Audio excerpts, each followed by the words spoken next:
আজকে দুপুরের খাবারের মেনুতে কি কি খেয়েছি সেটি আপনাদের সাথে শেয়ার করছি। হ্যালো এভরিওয়ান, আসসালামু আলাইকুম, শুভ দুপুর সবাইকে।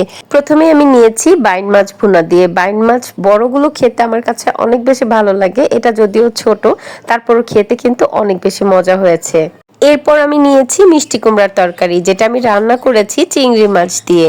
মিষ্টি কুমড়ার সবজিটা যে কোনো ভাবে রান্না করলে খেতে অনেক বেশি ভালো লাগে। মিষ্টি কুমড়া ভাজি করলে খেতে ভালো লাগে, ভর্তা করলে খেতে ভালো লাগে, অথবা চিংড়ি মাছ দিয়ে রান্না করলে তারও খেতে বেশি ভালো লাগে।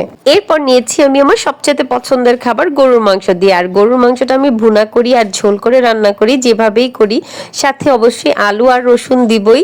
গরুর মাংসের আলু খেতে তো ভালোই লাগে, তবে রসুনটা খেতে মারাত্মক লেভেলের ভালো লাগে। মাংস দিয়ে খাওয়ার সময় যখন রসুনটা কামড় পড়ে তখন তো গরুর মাংসের টেস্ট আরো কয়েক গুণ বেড়ে যায়। দেখেছেন মাংসটা কতটা সফট হয়েছে, ধরার সাথে সাথেই খুলে আসছে। আমি গরুর মাংস রান্না করলে একটু নরম করেই রান্না করি, যাতে বাচ্চারাও খেতে পারে। সবশেষে নিয়েছি আমি টমেটোর ডাল, আর টমেটোর ডালের সাথে আমি একটু গরুর মাংস ছিঁড়ে নিয়েছি। খেতে অনেক বেশি মজা লেগেছে, আলহামদুলিল্লাহ। এগুলো ছিল আমার আজকের দুপুরের খাবার।